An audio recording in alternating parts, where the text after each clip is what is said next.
Sumainyo ang Panginoon. At sumaiyo rin. Ang mabuting balita ng Panginoon ayon kay San Marcos. Papuri sa iyo, Panginoon. Noong panong iyon, ilang pariseyo at ilang kampon ni Herodes ang pinapunta kay Jesus upang siluin siya sa kanyang pananalita.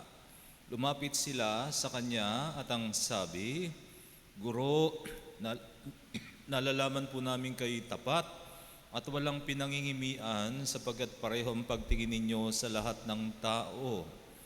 At itinuturo ninyo kung anong kalooban ng Diyos sa mga tao. Naayon po ba sa kautusan ang pagbabayad ng buwis sa Caesar? Dapat ba kaming bumuwis o hindi?" Ngunit batid ni Jesus na sila'y nagkukunwari, kaya't sinabi niya sa kanila, "Bakit ba ibig ninyo akong siluin? Bigyan ninyo ako ng 1 denaryo, titingnan ko." At kanilang binigyan siya. "Kaninong larawan ang pangalan ng nakaukit dito?" tanong ni Jesus. "Sa Cesar po," tugon nila. Sinabi ni Jesus, "Ibigay ninyo sa Cesar ang sa Cesar at ang sa Diyos ang sa Diyos." At sila'y namangha sa kanya. Ang mabuting balita na ating kaligtasan. Pinupuri ka namin, Panginoong Hesukristo.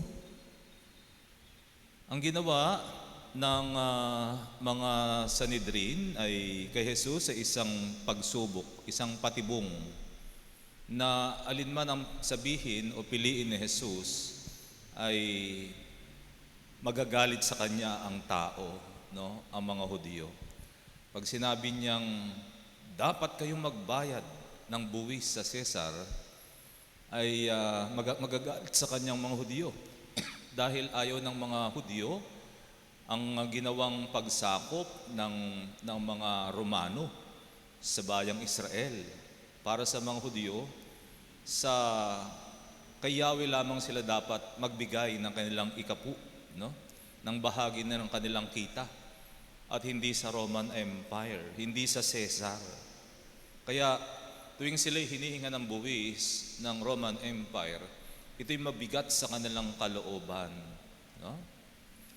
Subalit pag sinabi naman ni Jesus, "Huwag kayong magbayad sa Cesar," abay, magiging rebelyon naman yun.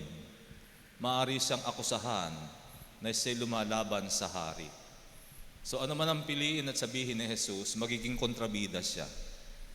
Kaya isa itong trap, isang patibong na talagang sinadya na mga pariseyo para hulihin at kasuhan itong si Jesus, para maggalit sa kanya ang mga Hudyo. Subalit yon, very wise ang sagot nitong si Jesus. "Tingnan ko nga yung denaryong yan, kanino bang mukha ang nakalagay dyan? Hindi ba sa Cesar? Di bigay niyo sa Cesar yung sa Cesar. Ang sa Diyos ay sa Diyos." No? Itong sinabi ni Jesus, madalas ay ginagamit na batayan sa maling konteksto.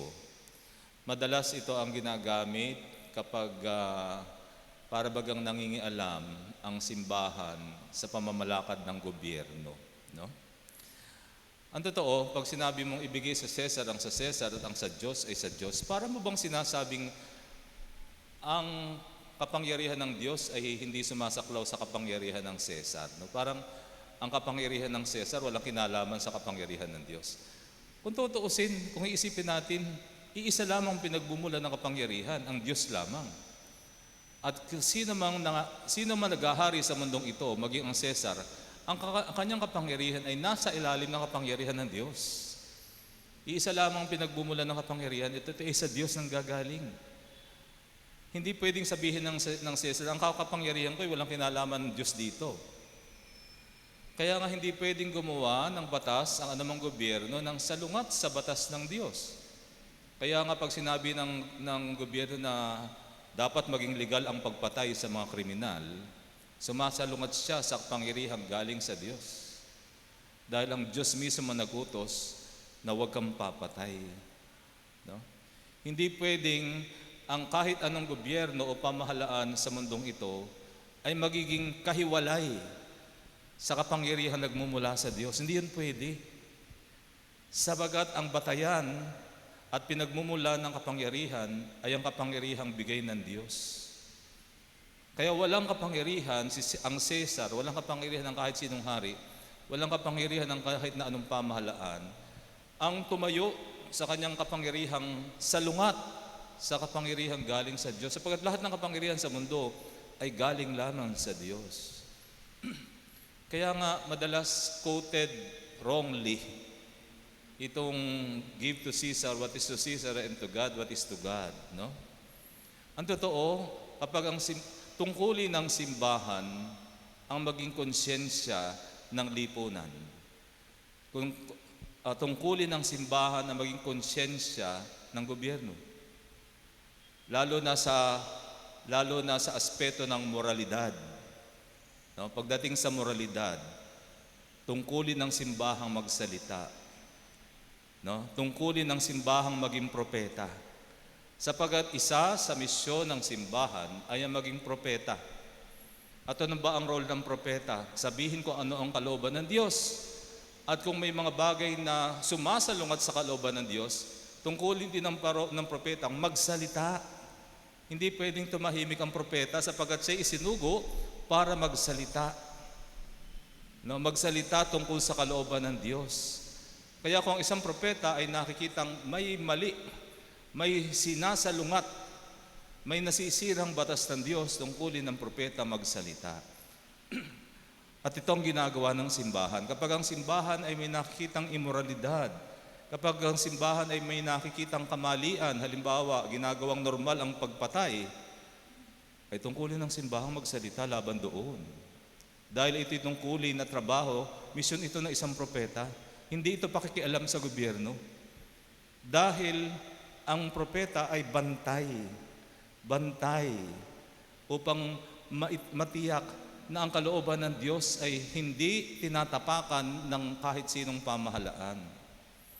Tungkulin ito. At marami ng mga alagad ng simbahan ang nagbuwis ng buhay para lamang maging tapat sa kanyang misyon na maging propeta, no?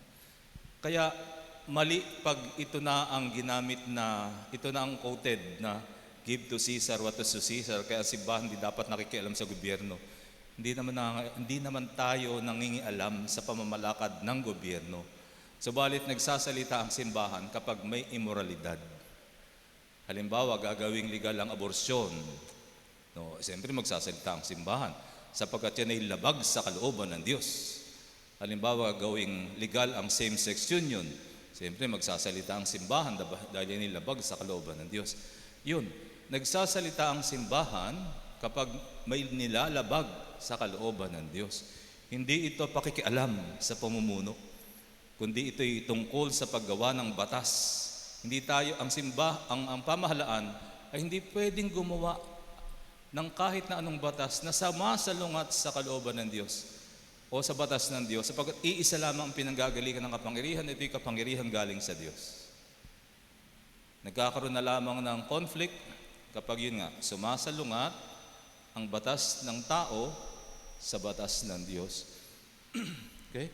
Kaya yung ibigay mo sa Caesar ang sa Caesar at ang sa Diyos ay sa Diyos, ito ay mas applicable sa gobyerno na hindi dapat sila nakikialam sa simbahan. No? Halimbawa nito ay sa China. Sa China, gusto nila maging pagpili ng mga obispo sa Catholic Church, sila dapat ang pipili. At kung paano ipapractice ng Catholic Church ang kalampanampalataya sa China, kinakailangan sila ang mag-a-approve. So yun talaga, pakikialam.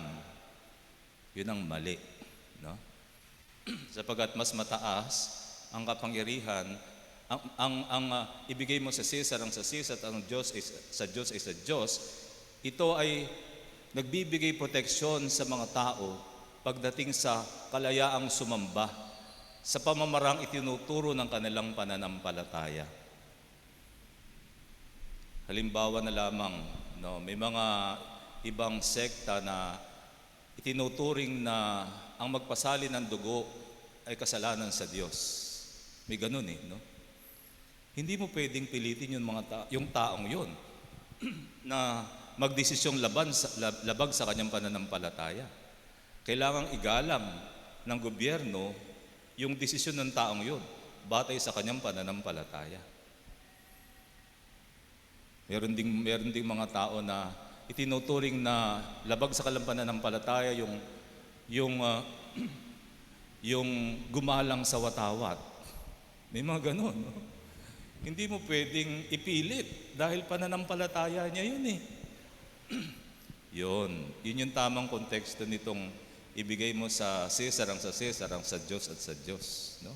Hindi pwedeng makialam ang gobyerno o ang pamahalaan pagdating sa pagsasabuhay ng pananampalataya ng kanyang mamamayan, no?